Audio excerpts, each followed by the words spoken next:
The fact that a church was taking over a Budweiser building instead of what you often hear is that churches end up becoming bars, right? So we're kind of flipping the script on that a little bit. I think everybody can look back now, as I do. I walk in there and I'm amazed. It looks so good. And to be a part of the service afterwards, it's amazing. The transformation is, you've got to go see it. You've got to go see it. You would never believe unless you walked in it what it was before.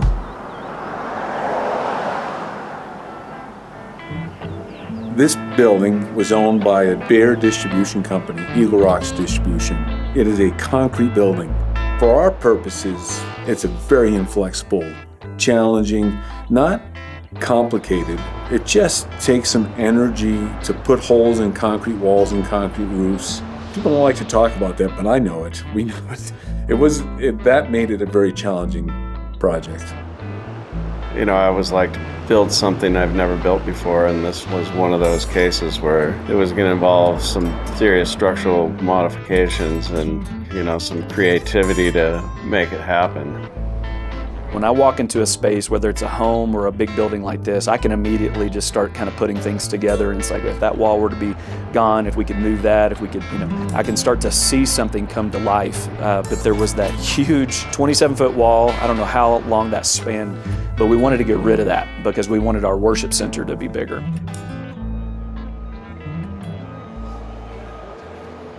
From this column line to that one, we're going to put up steel beams. In the middle of this building, there's a large box, and it's all concrete walls, concrete roof, and there's a concrete demising wall that separates them, and they're pretty much two equal size rooms. They wanted a larger auditorium to seat more people, and we have to get rid of this interior concrete demising wall.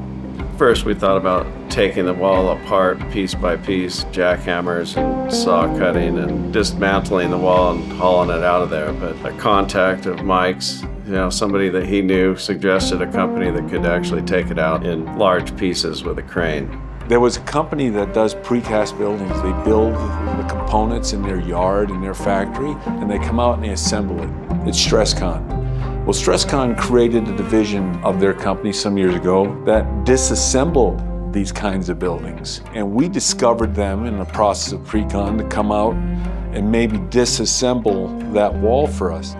That is the concrete demising wall that is coming out. But to do that, we're going to lose the shear protection for the building that wall provides. So what we're going to do is, you can see we've got some concrete pads with bolts sticking up. We're going to put a column on each pad. Those columns are going to support a new steel beam that's going to span from that far column to the middle column, and then from this middle column to here. That, connected to the building, will provide the shear forces protection we need when we lose the wall. Once the steel's erected and approved, they're going to come in and they're going to remove two roof panels. And it's going to give them the freedom to detach the wall sections and pull out the wall panels one by one in complete sections without breaking them.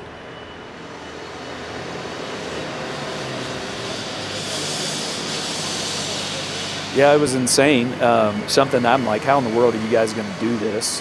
So watching them, I think everybody was a little bit nervous, even the guys that have done this for a long time. That was a big undertaking. For this job, it was unique. No one's ever done it before. We didn't know, everybody was nervous and a little anxious about how successful could that be.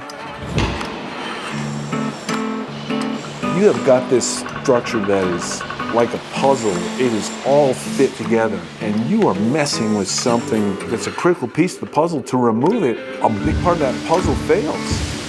And we had to remove it in such a way that we wouldn't fail with the structure, in a way that people had never done before, and we were successful at doing it.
To put the steel trusses are 6 feet tall, and they are cambered, so they're shaped with this camber, and if we just tried to put them in there, they wouldn't fit because the roof was in the way. The roof had to be moved.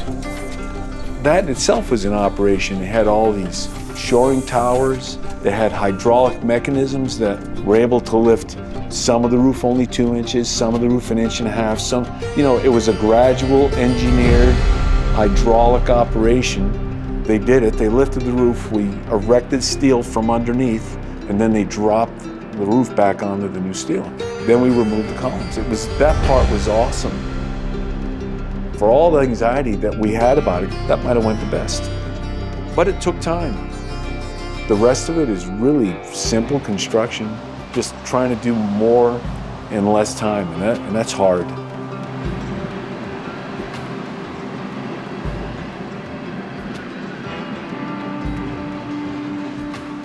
It was a tight timeline to get us in this building before Christmas, and to see them want to get it done for us, that stood out too, where it's like, we want to get this thing done. And so to see people know that this was a lot more than just a renovation project. They really were building something special.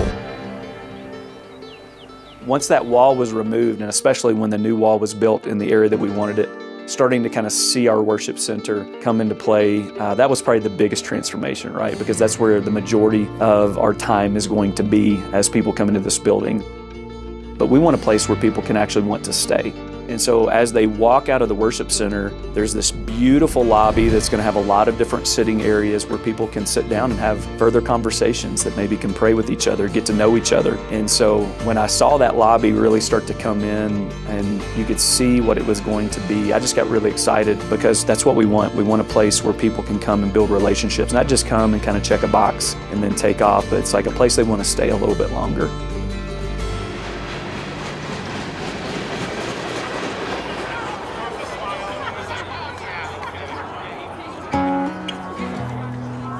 As we got to know some of the contractors around here, and as we got to speak to them and talk to them, get to know their story even a little bit, some of them were truly excited that they were contributing to something that they knew was going to change lives for generations. And even one of the contractors specifically told me one day, we were talking about a certain timeline. It's like, hey, we're going to be able to meet this particular timeline. And he said, I don't see why God would never allow what he said was the most important thing happening in the city of Colorado Springs to come to fruition. When we're dealing with all the stress of this job, that's what gets me through the stress. And I know they may or may not be believers, but I know God moves. He showed up. God showed up, so. You feel like you're family with your customer and the team of people that, work so hard and bled together just to make it happen. And I think that was the best part.